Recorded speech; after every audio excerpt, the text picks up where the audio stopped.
when somebody stopped me in the street and said, "Why isn't Ellie Tamadin on the Olympic team?" And I said, "What are you talking about, Rick?"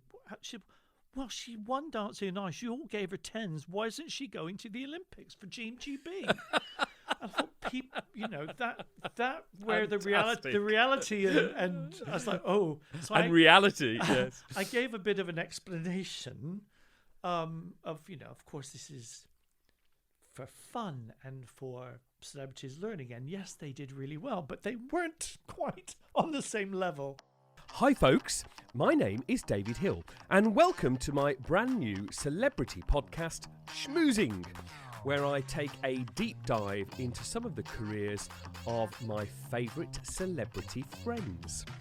Today's episode is brought to you by the quirky but ever lovely people at 12A Studios, and sitting here opposite me, controlling all things technical, is Jack Pallister.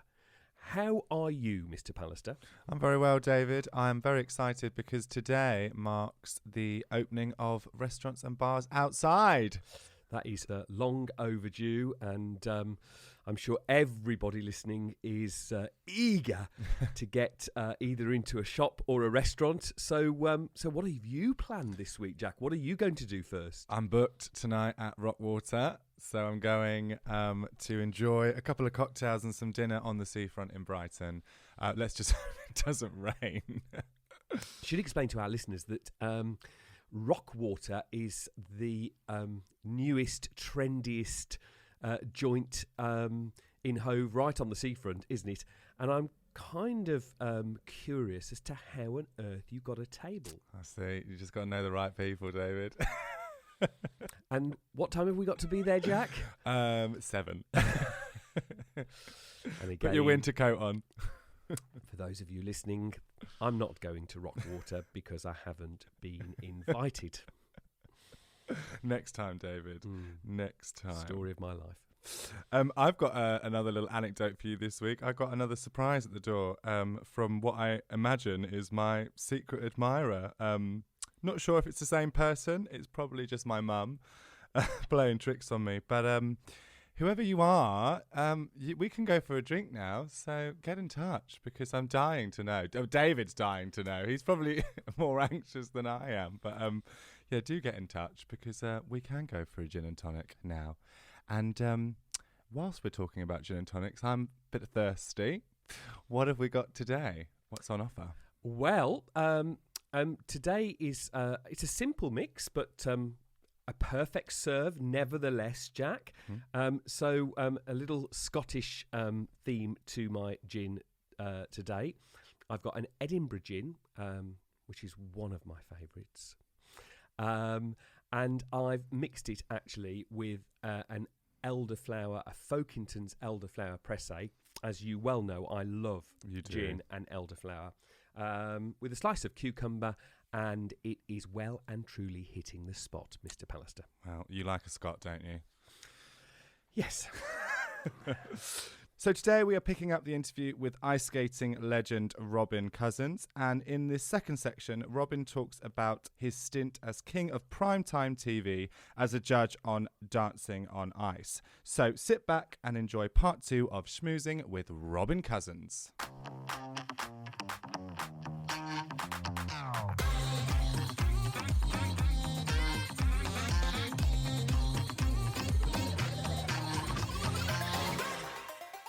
We had on the show, in fact, episode 2 is the gorgeous, wonderful actress Jill Nalder, who is enjoying much deserved attention at the moment because of the groundbreaking series It's a Sin. And obviously I was asking her about that whole period in the 1980s. And I just wondered, with yourself, what it was like, you know, at the time you were competing and you won the gold medal in 1980, what it was like being a young gay man then in the sport. You weren't. John was very clear about what he wanted and how he needed to get it. I wasn't. I just knew how I wanted to perform and what I wanted to do. And the skating came first at all costs. There were other gay men in our industry, there were those that people knew about or thought they knew about. There were those that weren't. Fortunately, you know, times have changed enormously. There is still something that will always touch on somebody's psyche in a performance or in a competition environment across the board of sport. But that, fortunately, again, that is all changing. It wasn't part of my psyche at the time. I'm going to say I was aware of what I thought I was and wanted, but I also was very aware of what was expected. I suppose looking back now, again, how John was and what he did was groundbreaking. But I remember Carlo Fossi saying to me, you know, about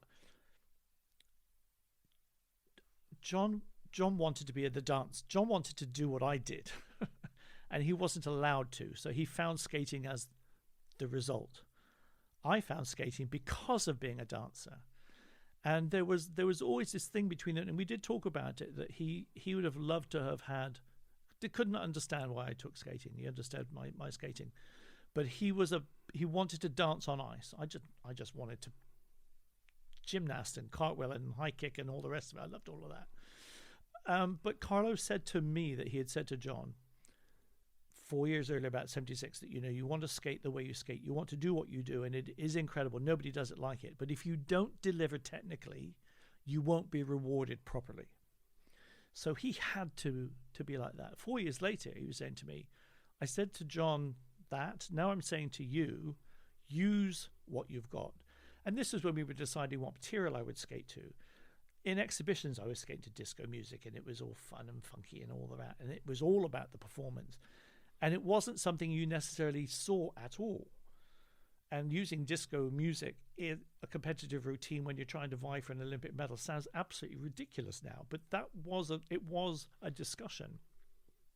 But I also knew that part of who I was as a person, I could reflect in my performance with that music and with that style and be able to be. I was hardly flamboyant on the ice. But I did like the idea that when somebody pressed play and the music started, something had to happen to me that made me not who I was off the ice. I do like muted color. I do like to blend in the background. But if someone's going to throw a spotlight on me, I'm going to, ta-da! So I suppose invertedly, in my way, that was my expression. I maybe am trying to clutch at straws to try and figure out if that was my style then of trying to say who I was eventually going to be. But it certainly wasn't. I don't know that I could ever have made a conscious decision like John did. And it's fine. It was fine. It was quiet, I suppose, for me. Can you explain to the listeners, when you refer to John, John Curry, what that conscious decision was, just in terms of alluding to that? He didn't care about. I'm sure he was hurt by some of the things that were written about him being, he's just a woman on the ice trying to do ballet on the ice. He was a trained dancer. He was a ballet dancer. He put the skates on. He was still a ballet. There was nobody that moved or skated like John, and that was a conscious decision.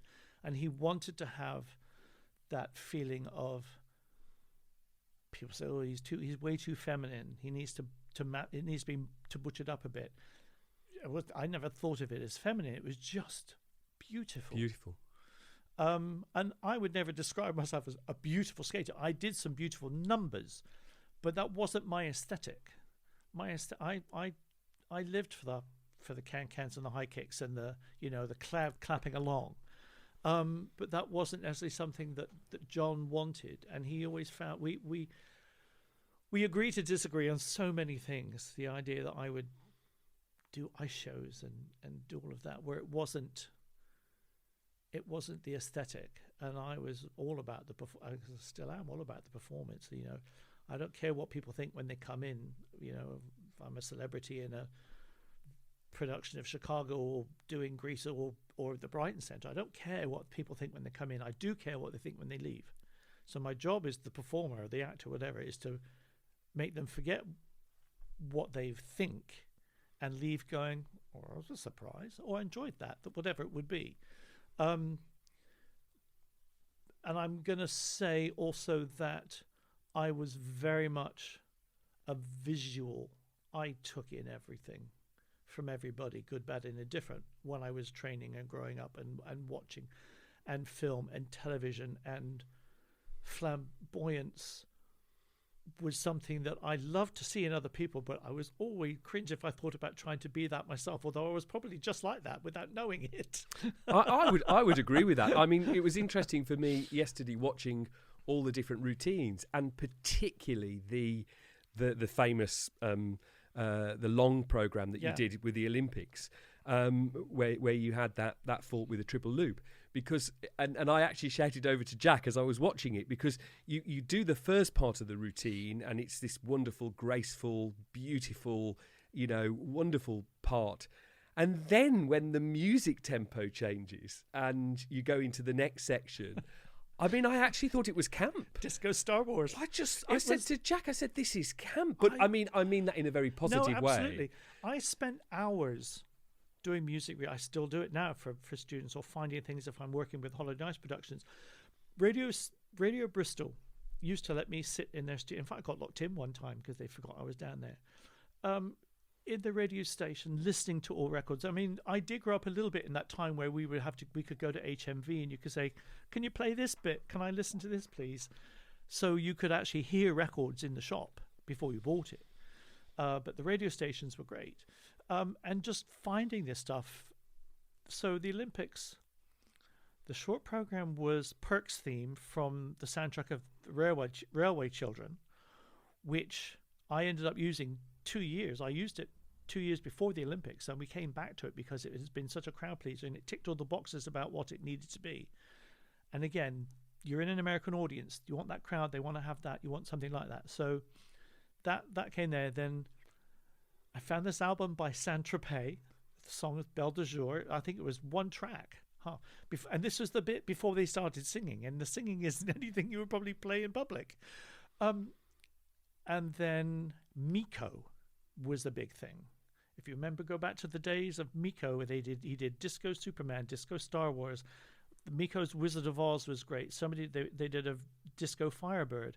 It was at that time when disco music, the 12-inch, was fully symphonic, and it was these glorious melodies and themes with a little bit of vocal in there, but you could cut it, you could get it to work.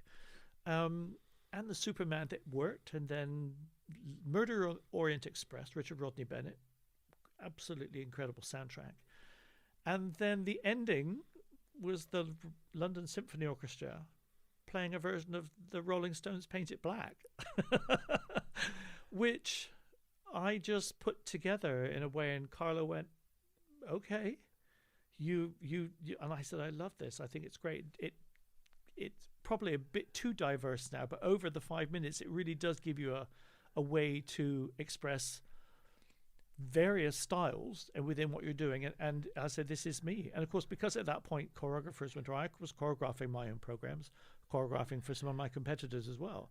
So that whole idea, and then designing the outfit, and I put the stones on, the beads on. So yeah, it was very much an overall be in charge of everything type of thing. But it was Carlo who said, "Yeah, do it. But we've got to get it right."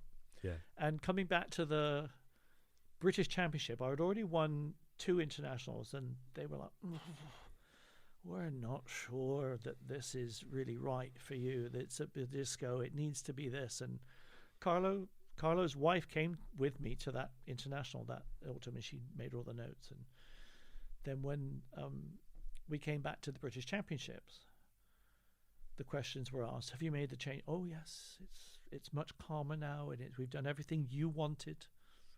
Hadn't changed a thing, but because we told them we had, they loved it, and they were then very happy for me to take it to the Europeans and Worlds and Olympics. So, but it worked, and it stuck out. It certainly did.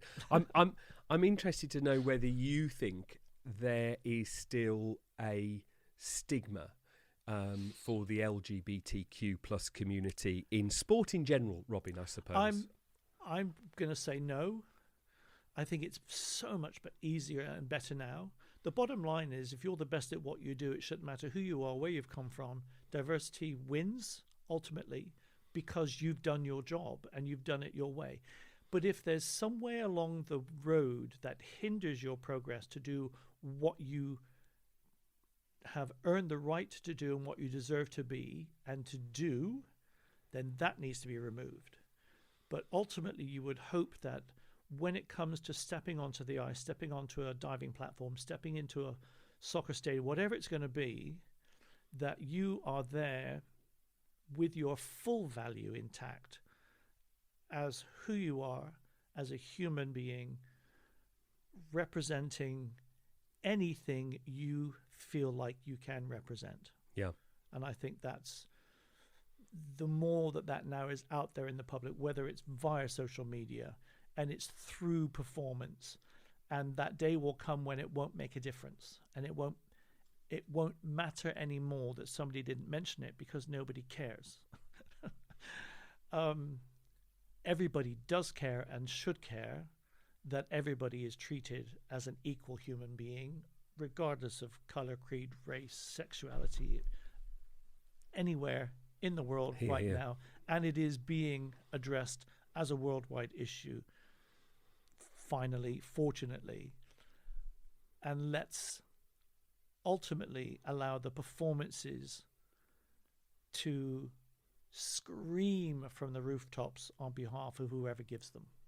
I suppose I agree with you to a point. I suppose the only thing I would say is that clearly, because it applies to all elements of society, there are still countries in the world like Russia where, it's still a massive issue to be out as an LGBTQ plus person. Yes, absolutely. And I know some professional skaters who are no longer living there or working around the world, who are living their life openly. When we will see an Eastern European gay figure skater actively out there, I'm sure there are. The West is far and away ahead. And, the support will come for whoever needs it from wherever it can come from. And I think that's the other thing, is that everybody will have someone's back if needed. Yeah. And that's the important thing, whether it's from an individual organization or from a government. I think that's the important thing. The chain has to come from the top always.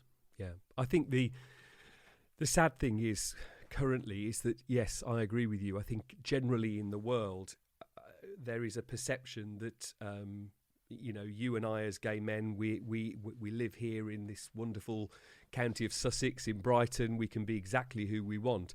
I think that it's very interesting. I'm married, as you well know. I'm married to a Polish guy, and in Poland it's going backwards. It's actually the way in which our community is being viewed over there is actually going in the wrong direction, which is really worrying. It is.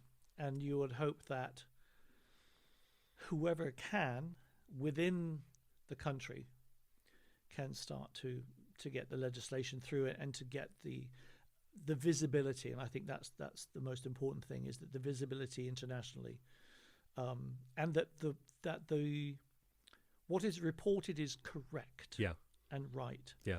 And no reason for sensationalism, just the truth. Trust the truth. I agree with that wholeheartedly. Just the truth and trust the truth. Yeah. Just before we move off the whole sort of Olympic theme, which has been just terrific to talk to you at this, in this detail, at this length, which I've actually never done in all the years we've known each other. I haven't yet mentioned the C word, coronavirus. And I just wondered what your thoughts were on, how the current pandemic is affecting the sport right now, particularly with potential Olympics, if that happens, Winter Olympics in 2022. Yes. I just wanted to get your view on that.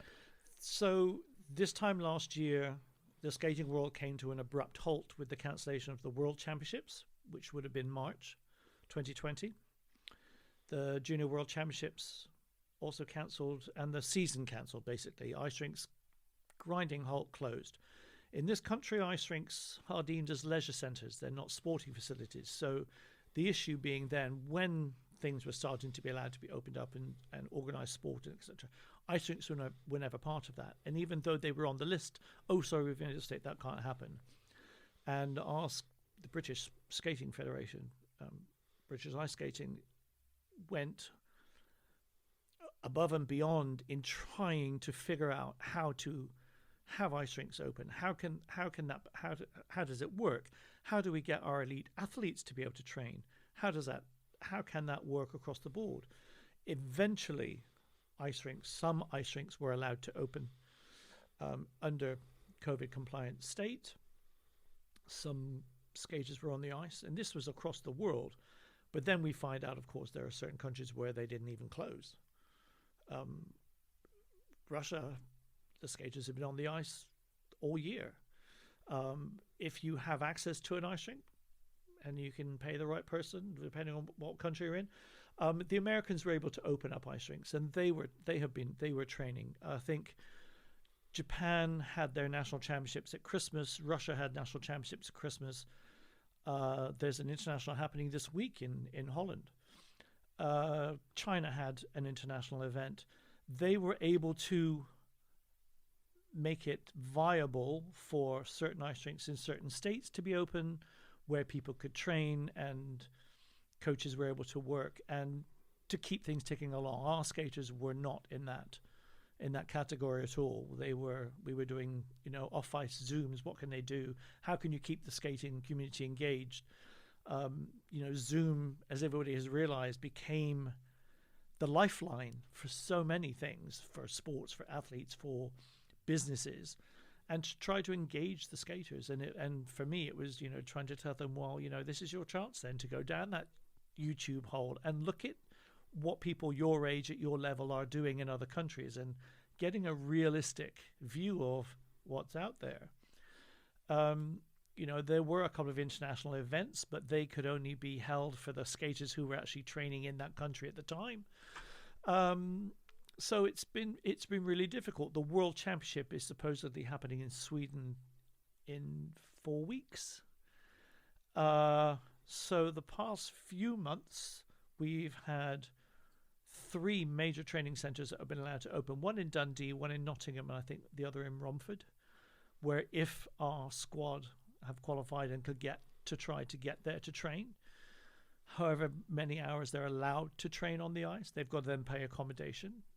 They've got to be tested, obviously. That everything has to be put in place by the federation.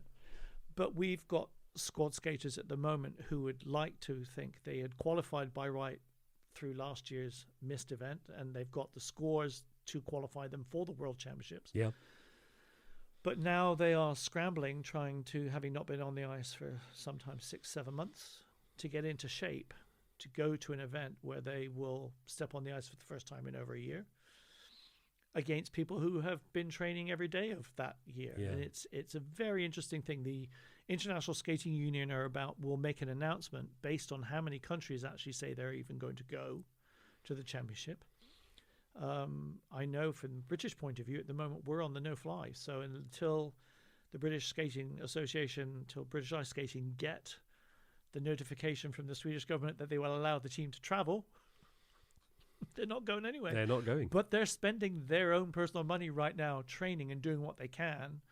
And they're making videos to show that they're working towards that. But then you have duty of care to how much training can they do? How hard can you push them to get ready in this amount of time? So it's been incredibly tough. We have lost skaters from around the world who were really strong competitors and good because of the pandemic. It's stopped them. It's forced them to reevaluate. They've quit. Really good juniors suddenly become seniors and they haven't competed and they haven't got that. They're not that. Okay, so I'll go to school. I'll quit. it's been tough on many sports. The skating community will continue to reel in this country as a result, but it isn't for want of trying. And to all the skaters out there, it's bear with, continue, do what you can off ice, use the time, get your cardio going, get everything else going, so that when you can step on the ice, but it isn't going to come back. You're not going to suddenly step on the ice and your body's not going to suddenly go back into that high-tuned thing that it was. Of course, doesn't not. matter what age you are. No. So it will take some time, but fortunately, we've got the people within the association at the moment, within British ice skating, that are really pushing to try and make sure that everything as is it can be, and not only for the skaters, but all the coaches who have not made a penny in the time that it's gone. It's very similar to the theatre world. You're self-employed. You're governed by what you can do. Oh, it has been tough. Very difficult. I'm hoping I've got a contract with the Beeb to do commentary for the World Championships, and I'm hoping that will happen in a few weeks' time, and we will be able to cheer on those who have fought tooth and nail for the right to be there. But the fact that it's qualifying season, as you mentioned, the Olympics in spring 2022, Olympics in China, is it going to happen? And now, of course, with the Tokyo Summer Games being moved, there's now only 3.5 or 4 months between the Paralympics finishing and the Winter Olympics starting. Yeah. How is it going to work? Yeah. How are the logistics all happening? And how are you going to sort the qualifications out? Because the Grand Prix circuit didn't happen. It's probably going to have to be amended somehow this year. The World Championship cannot be deemed as a cross-the-board, everyone on an even playing field functionality. So the ISU are looking into all the options. I know that they've been doing test events with doing virtual judging, which means that the judges are viewing through a monitor, and there's nothing like being on the front line in the rink to actually see it. So it's been really tough. It's tricky, I can see. Yes. Now, we briefly interrupt today's interview with some very special news from our fabulous sponsors at Sussex and Surrey Gin Fest. And here to bring the news, it's only Alison Ferns from BBC Sussex and BBC Surrey. Hi, Alison. Hello, David. What a pleasure it is to join you in the studio today. The pleasure is all ours, Alison. Now, what's this exciting news you have for us? Well, I'm excited to inform your listeners that I will be hosting the main stage at both Sussex Gin Fest on the 10th of July and Surrey Gin Fest on the 11th of September. Not only are they the biggest outdoor gin festivals in the UK, but we will also be joined by a whole host of fabulous acts, including a very special headliner. Now, I won't give the game away just yet, but I'll leave you with this. You'll certainly have a fun time with them. Oh, we cannot wait. How glorious will it be to sip a gin and tonic in the sunshine at these festivals this summer, especially after the year we've all had? Oh, it's going to be dreamy, David. And if you want to book your tickets, visit sussexginfest.com or surreyginfest.com, or find them across all the social media platforms. I look forward to seeing you there. Tickets are selling fast though, so don't miss your chance to enjoy Sussex and Surrey Gin Fest this summer. Well, I'm going to ask you to take the skates off for this section, and I'm going to fast forward you to 2006. And I've headlined this section of the podcast, Robin Cousins Goes Primetime. Because 2006, ITV decide that they are going to do a very big, high production value show to rival Strictly Come Dancing. And they decide on this format and this show called Dancing on Ice. They knock on your door. I'm probably simplifying that. But you end up as the head judge on that series. In fact, you do that till 2014. And I just want to know, I mean, first of all, kick-off question. I mean, what was that like? I mean, a massive show like that, and you're there, you're the boss, you're the head judge. Many incarnations of ideas before it got to become Dancing on Ice. And what people tend to forget is that the BBC did a Strictly on Ice one year. And my company at the time were involved and put the ice into Pinewood Studios, and there was not a lot of time in the prep and the lead up, and it happened. It worked, and obviously I have a bit of an allegiance to BBC. And when ITV first mooted, my business partner went back to BBC and said, this is ITV are mooting this point. We just wanted to let you know we're they're talking to us. And he said, that's fine. It'll never work. And to be honest, I'd spoken with Jane Torval about the show, and yes, they were involved in what I could be involved in. It was still an area of what's going to happen and how it's going to work. But we both said, that it's going to get our sport on the television again. And I think that was one of the big things for me was it's going to pitch an audience that wouldn't normally watch ice skating. There wasn't a great deal happening at the time on sporting prowess of skating on the BBC. We would have an occasional the Olympics we covered, and I did that with them, but there wasn't a hook for them really to have any interest in a World or European Championships. We didn't have anybody there who was really fighting for medals. So when it came down to that first show and the first run through and looking at who the producers had their stars that they had brought in, and getting them to learn the basics and getting the coaching right and go, no one thought about doing big overhead lifts and how it would eventually roll out. But it only takes one to do it, and then three more say, well, if they can do it, I'll do it. So it suddenly went from being very, very good, very entertaining and fun skating event to then, okay, these people are now trying to do proper lifts. And the caveat being that Dancing on Ice was a hybrid of 3 or 4 different versions of our sport. It wasn't ice dancing, it wasn't single skating, it wasn't pair skating. There was a bit of adagio going on, which is when the boy throws the girl in the air and they do the ankle spins and do that, which the ice shows have been doing for 70 odd years. So again, that wasn't necessarily that new, but the pros that were coming in that had more of a competitive background that then came from the ice show background. So it was a learning curve for the pros as well as the celebs, and for Jane and Chris in terms of choreographing and putting things together. That just took off. And of course, for me, the best reality shows are always the ones where there is some craft that needs to be tackled. Yes. And there needs to be something. So, it was an amazing show.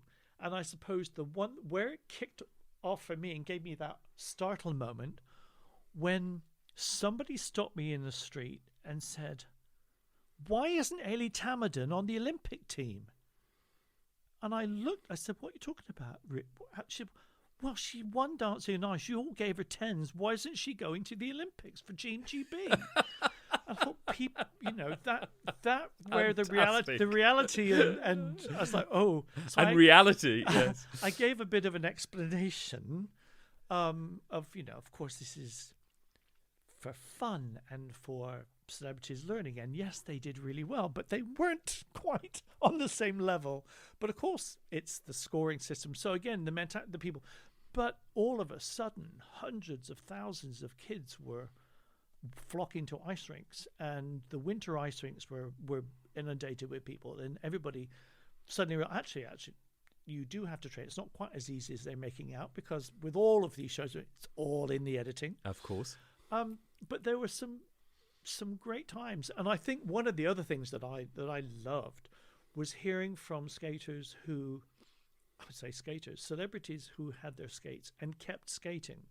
And I always remember Steve Backley saying how much fun it was, because he suddenly now had something that he could do with his daughters, because they were of an age where, mum could take them off, but he said, there's not a lot I can do with them, but I can take them skating now. So that was, I love hearing those types of stories, or people who don't skate all the time, but get their skates out, and when they can go to an ice rink, will continue to skate. And there are those that, haven't put them on since.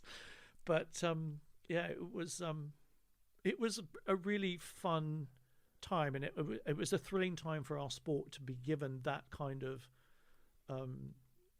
headline, a front page visibility, which, is picking up again now as a result of the show coming back, where we can now, and the Skating Association, again, coming back for British Ice Skating, to actually get the ice rinks and the Learn to Skate classes and the Skating Association to actually work together now. Because, of course, the ice rinks are independent, the Learn to Skates are independent. So that feed through to the association and to a potential competitions pathway didn't exist when I was back in the show, but it's certainly is existing now, and is starting to see a bit of a trickle through that goes beyond the recreational aspect of it. And it must have been, you said it's been thrilling for the sport, but it must have been thrilling for you personally, because you're on a prime time television show. It must have had quite an impact on you, Robin. Well, yes, I would go up on the Sundays and we'd watch the run through, do my bit, and come home again. And my real life with Holiday on Ice and performing on stage or whatever it would be at the time would come in. It was an amazing sideline.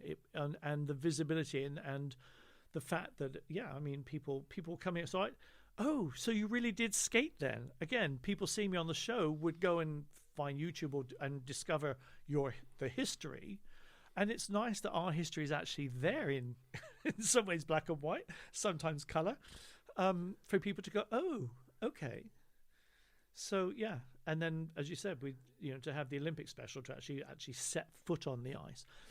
If I'm honest, I would have loved to have done a bit of choreography. I would love to have played a bit more with the pros and the celebs. But, the format was working. And it worked well. And what was your opinion of your fellow judge, Jason Gardner? I mean, he was quite caustic and could be quite controversial at times. Wasn't that the point? I'm guessing so. So therefore, I knew of him. In fact, we played the same part in Cats. We'd both been Munkerstrap. And he was a performer and he was an extrovert, and he had been on the English version of Queer Eye, and that's, I think, where he started to have this personality, and they brought him in. I certainly hadn't worked with him, and we would sit in rehearsals and I'd go, you're not going to say that, are you? Can't say. And he said, no, it'll be worse. And I was like, no. But it made for great television. Yes. And I think everybody's opinion is valid. Everybody has an opinion, but sometimes you kind of go, really?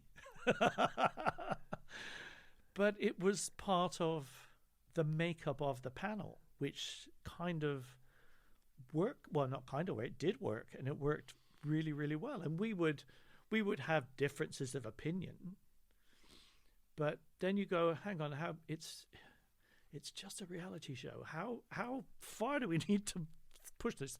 But of course, he did probably go a little too far sometimes. But that was the point. That was the point. Yeah. The they call them the water cooler moments the following day. So Monday back at work and people are talking about, Absolutely. Yeah. No. And I was also brought, I absolutely understood, for me, the skating had to come first. But also I needed to, we all needed to, in the tiny amount of time that we were being allowed and given, and they would tell you, we're not going to have time for you this time, we're going to have time for the next one, because some people, but I wanted to give the information in a way that it made sense for the audience watching, that the next time they saw said move or that, they could go, oh, I see what you were talking about, or whatever. You want to try and be informative, because just baffling them with technical skating know-how wasn't going to work. No. It needed to be understood, though, but you can't get away with anything, because I will pick up on it, and I'm not only talking to you as a celebrity, but I'm certainly talking to you as a pro. Pick your feet up. There's no such thing as 2-foot crossovers. So 2018, we fast forward 4 years, and ITV decide to reboot the show and bring it back. And it comes back, and obviously it's currently on our television screens right now. But they don't ask you back. And I just wondered what you thought about that. Well, it's the diversity within the panel. And, if Jane and Chris are coming from backstage, on stage, onto the panel, there wasn't room. It was as simple as that. And that's what my agent was told. So there you go. Done. And were you disappointed or?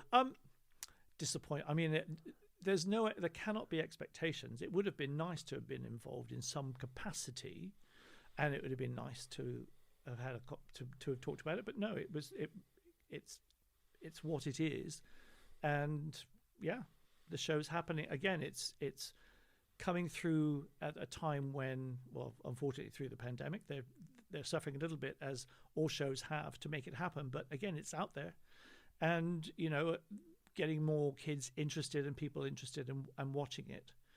And hopefully when ice rinks open, those people that were watching will flood back to their ice rinks again. And just to kind of, I suppose, wrap up this section on Dancing on Ice, I'm just intrigued to know who was your favourite celebrity of all the seasons you did, of all the series. Oh, goodness me. Well, for different reasons, I suppose. I mean, I love Bonnie, and the fact that and I know her so well, and she came in as a reserve and then went through everything that she did and came out the other end, and such a trooper and a great performer. If I could have just got her to stand like an ice skater, but it just was so alien to any dance. And that's the thing, anybody who has danced, and certainly to that level, struggles standing on skates because they automatically want to have their weight behind them and stand up erect, whereas we want shoulders over your knees, over your toes. So it's that bit of a zigzag, which is alien to any dancer as a stance. Give it to a skier, that works. Athletes tend to be really good because they understand repetition through learning through repetition. Who did I enjoy seeing? I mean, Hayley was great, and Hayley was really good with Dan at honing what was given at the beginning of the week into something that they could polish to a pristine performance at the end of the week. It was never the strongest, the most difficult, but it was done beautifully, and she knew her level, and that was fantastic. And she was really fun. And again, it's the wanting to learn the why. But why? Okay, that's why I need to do that. And why does that work? Whereas, you're learning shorthand. That's the other thing with a show, like with a lot of these shows. Learning the basics is tedious and boring. For the TV, let's get them over the head. Let's get them doing these tricks. So injuries can happen, but the idea is that, you want to learn those things in a way that they're done safely and precisely. But at the same time, we've got 6 weeks to teach you, or you've got to, work with the coaches. You get your hours ahead of time, but you're still getting a year's worth. You're still getting a year's worth of material thrown at you. And as I find with young skaters now, and if I'm choreographing the whole ice, after a while you just see the eyes glaze over, and you know that whatever you're just saying in the next 5 minutes is in one ear and out the other and will not be retained. So you just say, off you go. Do you know what? I'm smiling over at Jack, because I said earlier on, I'm going to ask Robin who he thought was his favourite celebrity, and Jack said, I think he'll say Bonnie Langford, and that's exactly what you said. The other one is Ray Quinn. I've got to put Ray up there because Ray is probably the best of anybody. He was incredible. The natural. Incredible. And I have put it out there before. Had Ray started ice skating when he started ballroom dancing and dancing as a child, he would have been an international competitor. He was phenomenal and amazing. And again, that natural instinct, and that's what it was. And with him and Maria together, really made that work. Before I kind of let you go, what have you got planned for 2021? I hope it's not a cop-out, but I always just like to say more of the same. We literally picked up in February where I left off with Holiday on Ice at a Zoom meeting a year ago about the possibility of the tour happening at the end of the year. So we're currently looking at what skaters are still around from the cast that we had in 2019, 2020. Are they going to be available for 2021, 22? Have they been on the ice, and are they going to be in shape? At the end of the summer, will they be able to be on the ice? So that's something that's really making me excited, because it's the creative side of it again and again, getting the ice show back on the road. Holiday on Ice has been on the road for 77 years, and the pandemic is the first thing that has stopped them from being out. Now, they stopped mid-tour in February 2020, and they're hoping to be on the road again in the autumn of 2021. So it's a bit of a break, but its legacy needs to continue, and I will do my bit to make sure that still happens. There'll be some coaching that will happen, with Olympics coming up. Hopefully that will continue another stint with the Beeb there. Where and how, we will wait to see. And then it would be lovely to get back on stage, to get to perform again. I do miss the spotlight. I cannot lie. And for those people listening out there that would like to go and see the show, when it does go on sale, if it goes on sale this year, how would they find that? Is there a website? Holiday on Ice do have an international website where that can direct you then to their regional sites, which is Germany or France or wherever you might find the shows.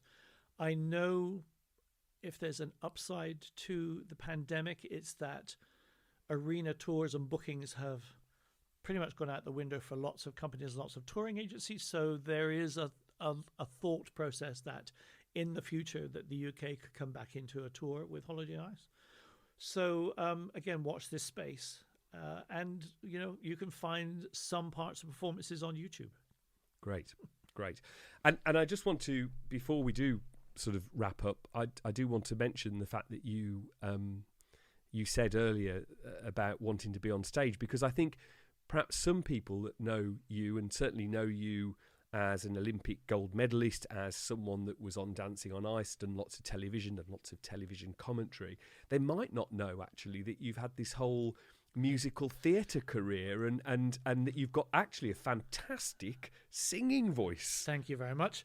I feel very blessed that I've been able to pick up where I left off when I was 7, because that's what I wanted to be. When I wanted to be Gene Kelly, I wanted to be a song and dance man. So the dancing happened. My brothers and I were choristers in the church choir. I sang pretty much all my life, and I got into theatre doing a show in America in St. Louis at the Outdoor Muni, which is a 8,000-seat amphitheatre. And it was a production of Rodgers and Hammerstein's Cinderella. And I was called in because the director was going to set this in the winter. And when Cinderella went to the ball, the king and queen were going to have their ball on ice, because he said Albert and Victoria used to have skating balls at the Grosvenor House Hotel in the basement, and when it was an ice rink. And so I'm going to do a skating ball, and they wanted me to choreograph. Cutting a long story short, I was with the musical director and with Paul, the director, and we were going over music, and I started singing along with them. And Paul said, "Do you sing?" And I said, "Well, I can hold a tune, I can sing." They offered me the role of the prince. And where the Gene Kelly connection comes in rather strongly right now is that Adolph Green and Phyllis Newman played the king and queen, and Adolph Green, with his writing part of Betty Comden, wrote Singing in the Rain for Gene Kelly. That's incredible. And it was really through doing that show and having some Broadway and Hollywood heavyweights in the cast, and the Muni's series of 6 shows every year was full of them.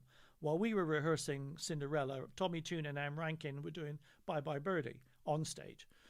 And Adolph was full of stories about Gene Kelly and everything, and I love some interesting stories on Singing in the Rain. Not for here, probably, but anyway. But he was the one, he and Phyllis both said, "You really need to do more of this."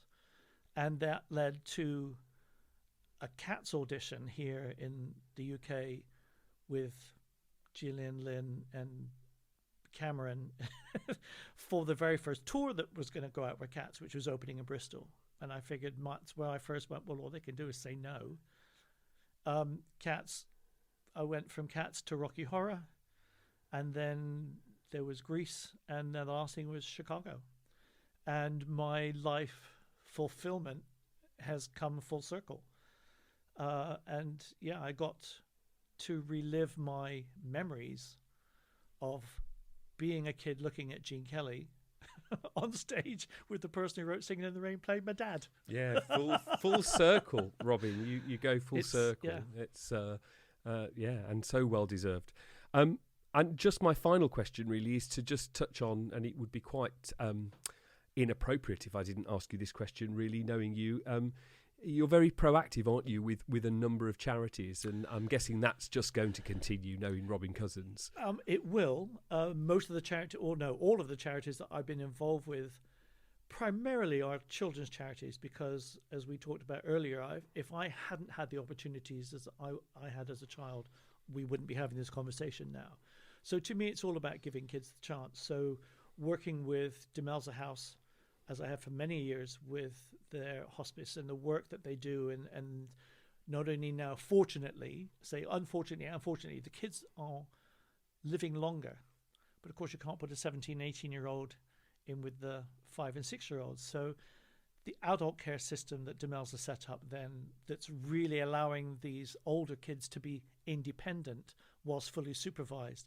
So Demelza is a big one for me, and end-of-life care, and really being supportive of, again, the family environment that they deal with. It's very much the ongoing post-bereavement process where the grandparents host the coffee mornings and everybody still connects. So that's a really big one for me. And then the other is Star Trust, which is of course local to Brighton. And over a coffee with Rob Starr, it was an instant yes. I didn't have to think about that at all.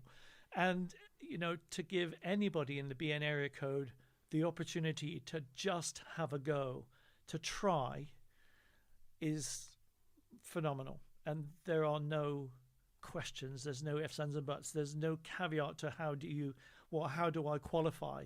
You want to do it, put in your application, and let's see what can happen. Because the support that comes, again, it's the Star family collectively, and you know them very well as well. I know them very well. They're very good friends. Gorgeous people, and you just can't say no. So that's lovely. So yeah, more of the same. And again, because of the pandemic, so many charities have had to figure out how do we continue to fundraise online? How can we do this? And a lot of them are struggling, but they're managing. And again, hopefully, with the weather changing and people can be outdoors and be active and getting things going again.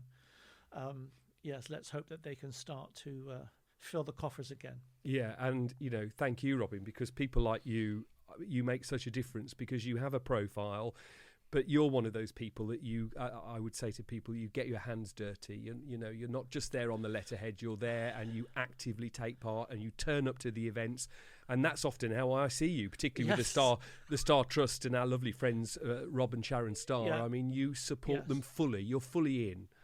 Well, yes, and my thing is like when you go to an audition, there is no right. Nobody has a right. All you can do is ask and either say yes or no. It's very simple. If you have to say no, I would hopefully be able to say, but come back in a month, because then I can do da-da-da-da, or I can't. Either you can or you can't. It's very simple. So, yeah, I again, you treat other people the way you would like to be treated yourself. You speak to people the way you would like to be spoken to. It's how I was brought up. And, again, the legacy that I have and I continue to be able to hold on to is as a result of everybody else helping me. I didn't do any of this on my own, and I still wouldn't do anything going forward on my own. So why not if you can? Absolutely. We come to the part of the show, Mr. Cousins, where we take our celebrity guests through the green door, and this was an idea that I had for the podcast, which I don't have that many good ideas, but this was a good one. And the idea being that obviously I've started a story, and I've started it in a certain way, and then each week we ask our esteemed guest to continue it. So I'm going to pick it up from the section that Debbie has written, and I'm going to ask you to channel your inner actor, Robin Cousins, become theatrical, and take over from the section that you have now contributed to the story. So I'm going to go from Debbie's section. Here we go. Henry's whole body was shaking now. but he continued with shaky hands to put the key back in the lock. It took 3 goes before he could get the key in the hole. His mother was nearly upon him when at last the key turned and he opened the green door. Henry proceeded through the door. He stopped in his tracks and he was filled with terror. Ozzy? Sharon? What the Henry called himself. Language like that does not belong in this story. But his mind was racing with so many questions. He turned back just in time to see his mother morphing into some kind of creature enveloped in a purple mist. Her hair was becoming snakes, and her tongue forked as she hissed and floated towards him, elevated from the floor. Henry quickly slammed the door, returning his gaze into the room as Ozzy's cackling laugh echoed around the room. Then, silence. As Henry heard the key drop from outside the door behind him, as he stood, frozen, what had once been his mother seeped through the keyhole, and a damp, pungent mist began to envelop the room. Well, I can honestly say that is not where I thought this story was going to go. And that is the point of it. That's the point of it, Robin. I mean, we wanted someone... Every one of the contributions to this story has been fantastic in their own way, but that has taken it down a very different road. Well, you said go as crazy and be as odd, or wherever you want to go, please feel free. Love it. There you go. Love it. And we love that. I apologise to your next guest who's going to have to try and make head or tail of that. No, I think that's great. But I thank you for bringing me the inspiration with the name at the beginning of the story. No, that's exactly why we did this. It's fantastic. Well, we've come to the end of the show. I just want to say, and pick up on something you said earlier, you talked quite emotionally about the fact that, whatever someone does in life, and really a lesson for all of us, you've got to have a real sense of joy about it. You've got to really, want to do it. And I just want to say to you, Robin, this has been an absolutely joyous interview for me. I have loved it. It's been emotional in parts, which has been so touching and moving. And you're not just one of my friends, you're one of my heroes. And I cannot thank you enough for coming along and doing this for me. Thank you. Much appreciated. So this episode was with the incredible Robin Cousins. And please don't forget to tune in and listen to next week's instalment, where we will have international best-selling crime author Peter James as our special guest. Stay safe, stay positive, and stay with me for more celebrity schmoozing next week.